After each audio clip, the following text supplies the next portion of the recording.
Arabs are the most maligned group in the history of Hollywood. They're portrayed basically as subhumans. Untermenschen, a term used by Nazis to vilify gypsies and Jews. These images have been with us for more than a century.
For 30 years, I've looked at how we, particularly when I say we, image makers, have projected Arabs on silver screens.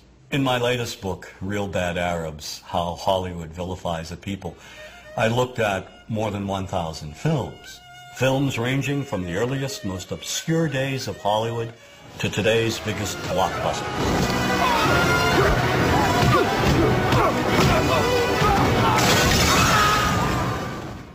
And what I tried to do is to make visible what too many of us seem not to see, a dangerously consistent pattern of hateful Arab stereotypes. Stereotypes that rob an entire people of their humanity. All aspects of our culture project the Arab as villain. That is a given. There is no deviation.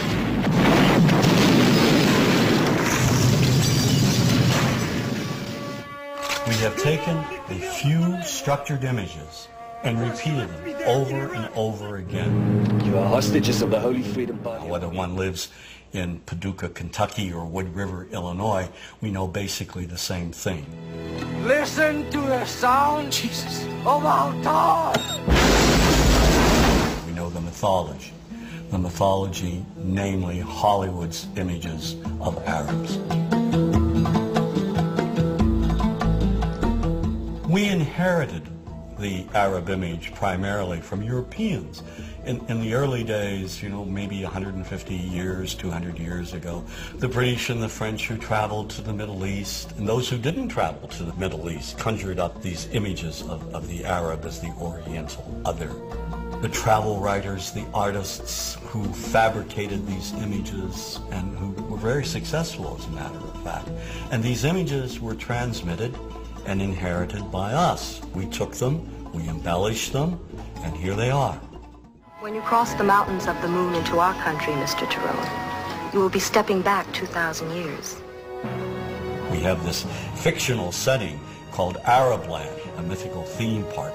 And in Arabland, you have the ominous music, you have the desert.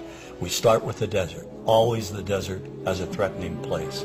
We add an oasis, palm trees, a palace that has a torture chamber in the basement. The pasha sits there on his, posh cushions with harem maidens surrounding him. None of the harem maidens please him, so they abduct the blonde heroine from the West who doesn't want to be seduced.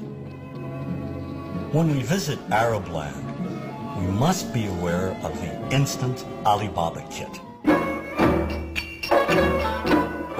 We have the property masters of Hollywood going around and they're cladding the women in see-through pantaloons, belly dancing outfits. They're giving the Arab villains scimitars, these long scimitars. We see people riding around on magic carpets, turban charmers programming snakes in and out of baskets. Yesteryear's Arab land is today's Arab land. You are late. 1,000 apologies, oh patient one. You have it then. I had to slit a few throats, but I got it. Disney's Aladdin was seen by millions of children worldwide.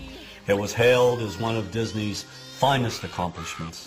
But the film recycled every old degrading stereotype from Hollywood's silent black and white past. Oh, I come from a land, from a faraway place, where the caravan camels roam, where they cut off your ear if they don't like your face. It's barbaric, but hey, it's home. Where they cut off your ear if they don't like your face. It's barbaric, but hey, it's home. Now, how could a producer with a modicum of intelligence, just a modicum of sensitivity, let a song such as that open the film? But this moves way beyond one song. You must be hungry. Here you go. You'd better be able to pay for that. Do you know what the penalty is for stealing? No, please! The Arab is one-dimensional caricature, cartoon cutouts used by filmmakers as stock villains and as comic relief. And so over and over we see Arabs in movies portrayed as buffoons, their only purpose being to deliver cheap laughs.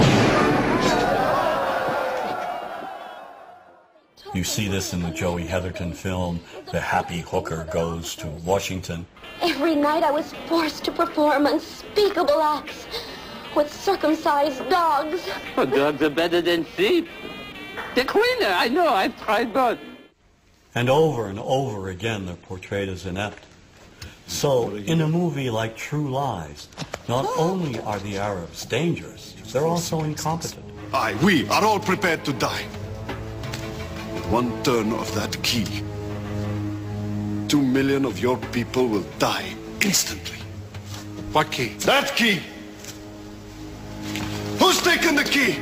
One actor who excels in his portrayal of Arabs as buffoons is Jamie Farr in Cannonball Run 2. I have a weakness for blondes and women without mustaches. All the stereotypes are here. Too rich and stupid to know the value of money. Get me 12 sweets. Better yet, the entire floor. And of course he's oversexed, lecherous, uncontrollably obsessed with the American woman. Here, my desert blossom. Give the change. Have you ever considered joining a harem? And so another pattern is the lecherous Arab. In Jewel of the Nile, Sheikh Omar tricks Kathleen Turner. How? He convinces her to come with him to Arab land. Then he imprisons her. You stay here and you write what I tell you to write. We see the same sort of ominous seduction and protocol. The entire plot revolves around an Arab emir's infatuation with the blonde, blue-eyed Goldie Hawn. In the Bond film, Never Say Never Again, Kim Basinger is abused by the most sleazy-looking Arabs imaginable. She's tied to a pole, stripped to her underwear, and auctioned off to primitive-looking Bedouins. And in Sahara, Brooke Shields is also kidnapped and presented to the lecherous Arab sheikh for his own perverted pleasure.